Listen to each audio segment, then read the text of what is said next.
Good morning, dear students. So today our topic is inguinal canal. Now for inguinal canal, for dissection of inguinal canal, we have to give incision. Now this side is the head end of the cadaver, this side is the foot end of the cadaver, and I am standing on the left side. So I am going to show you the left sided inguinal, dissected inguinal canal. First, for this we have to put incisions. So first incision from the anterior superior iliac spine up to the midpoint between the umbilicus and the symphysis pubis on the midline. This is a transverse incision. Second incision, this is a vertical incision along the midline from the symphysis pubis to the midpoint of the umbilicus and symphysis pubis. Now the skin flaps are reflected laterally and downward. So along with skin, in the superficial fascia, we are giving the same incision, that is the transverse incision and the vertical incision along the line of skin incision. Next, we have reflected the superficial fascia. So here we can see along with the skin, the superficial fascia has been dissected out. Next, coming to the external oblique aponeurosis layer. So this is the external oblique aponeurosis layer. Here we are giving one horizontal incision or transverse incision from the anterior superior iliac spine up to the lateral border of the rectus muscle, and from the symphysis pubis a vertical incision or a curvilinear incision along the lateral border of the rectus abdominis and meeting with the first incision. Fine. So this is external oblique muscle. Now we have entered into the inguinal region and the inguinal canal. So first of all, what is inguinal canal? Inguinal canal, it is a musculo-aponeurotic canal in the lower part of the anterior abdominal wall, and it extends from deep inguinal ring, somewhere situated here, to the superficial inguinal ring.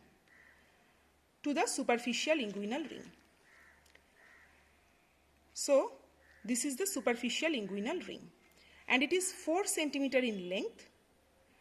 It has one anterior wall, one posterior wall, one floor, one roof, one inlet and one outlet. Now we will see one by one. So we can see here, this is the anterior wall of the inguinal canal. The anterior wall of the inguinal canal, it is formed by skin, superficial fascia.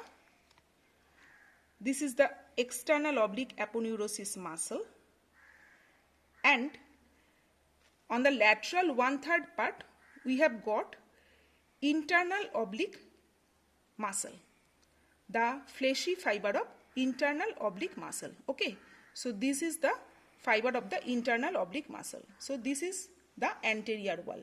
This is external oblique aponeurosis, and on the lateral 1/3 part we have got the internal oblique muscle. So this is about anterior wall. Now posterior wall. Now here, if I enter this probe through the superficial inguinal ring, this is, we can see here, this is superficial inguinal ring, and through the superficial inguinal ring, this structure, this is nothing but spermatic cord is coming out. So if I enter my probe through the superficial inguinal ring, this probe is within the inguinal canal, right? So this probe is within the inguinal canal. Now what is about the roof? The roof is formed by, we can see here, the roof is formed by the arched fiber of internal oblique, and below the internal oblique there is transversus abdominis muscle.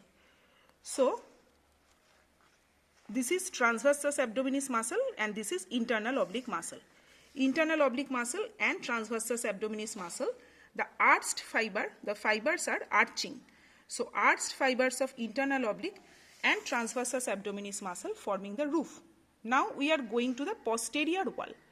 So in the posterior wall, in the posterior wall, we can see this layer.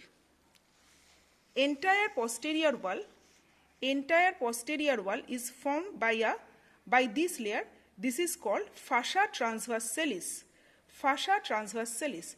Entire posterior wall is formed by fascia transversalis. Now, on the medial part of the posterior wall, medial half of the posterior wall is formed by conjoint tendon. So, you can see here, this is the internal oblique muscle, and it is forming a tendon-like structure along with the aponeurosis of the transversus abdominis. So, this is the conjoint tendon, and it is forming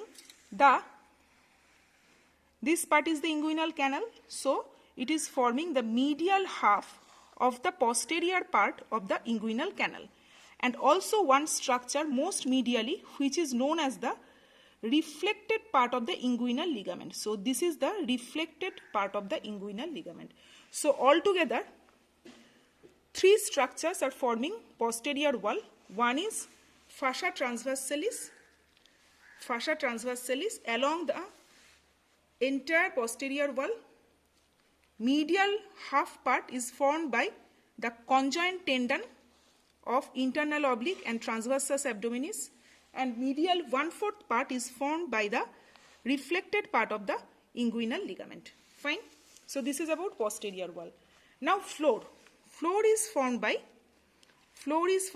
inguinal ligament. So, you can see here this glossy structure. This is the inguinal ligament. So, what is inguinal ligament? So, floor is formed by upper grooved surface of the inguinal ligament.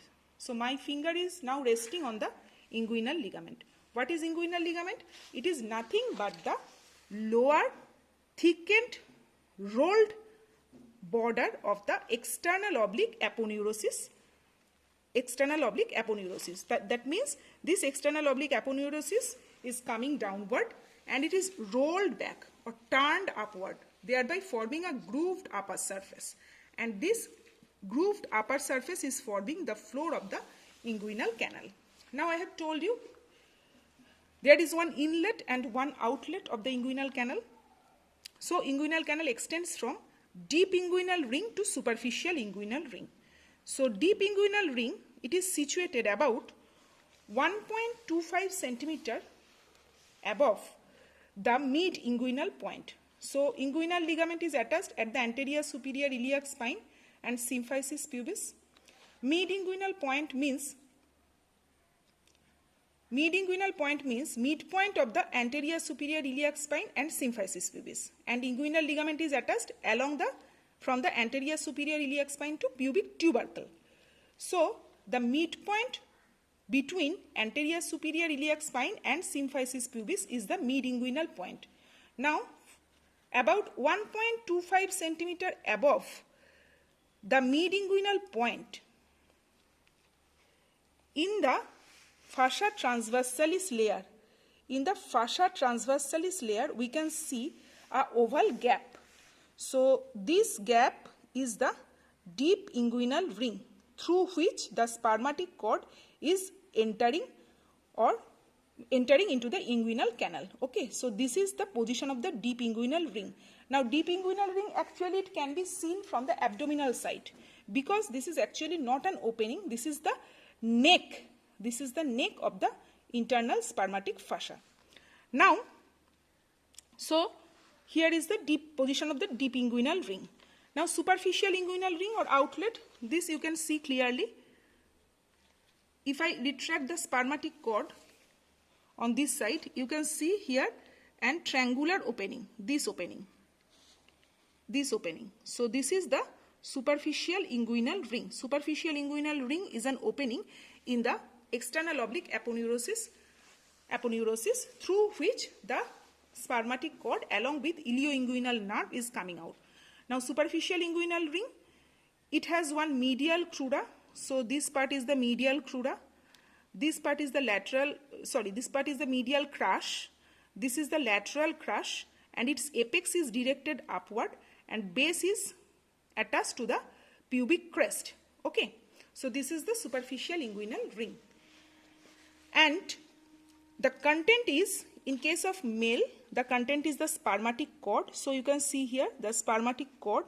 This is the spermatic cord. This structure is spermatic cord, which is coming out of the superficial inguinal ring. And this is the complete content. And a partial content, this is the ilioinguinal nerve. This one is the ilioinguinal nerve. It is piercing internal oblique muscle here, and then it comes in the plane between internal oblique muscle and the external oblique muscle, and it is accompanying spermatic cord, and it is a partial content of the inguinal canal. And in female, the content is round ligament of uterus and the ilioinguinal nerve. Now, one important thing on the posterior wall of the inguinal canal. That is, I will show you one artery in the posterior wall of the inguinal canal. That is the inferior epigastric artery. So you can see here is one artery, this artery. This is the inferior epigastric artery. So inferior epigastric artery, this is very important because any hernia lateral to the inferior epigastric artery, here it will enter through the deep ring, and that is called indirect hernia. And any hernia medial to the inferior epigastric artery, that will known as the direct hernia, and that will enter through the Hasselbeck triangle. So what is Hasselbeck triangle? Hasselbeck triangle is the peritoneal triangle on the posterior wall of the inguinal canal, which is bounded laterally by the inferior epigastric artery, medially by the lateral border of the rectus muscle, and below by the inguinal ligament. So the triangle between this inferior epigastric artery, lateral border of the rectus muscle, and below inguinal ligament, this peritoneal triangle is called Hasselbeck triangle, and any hernia through this triangle, that is the direct hernia. Okay. So this is all about the inguinal canal. Thank you very much.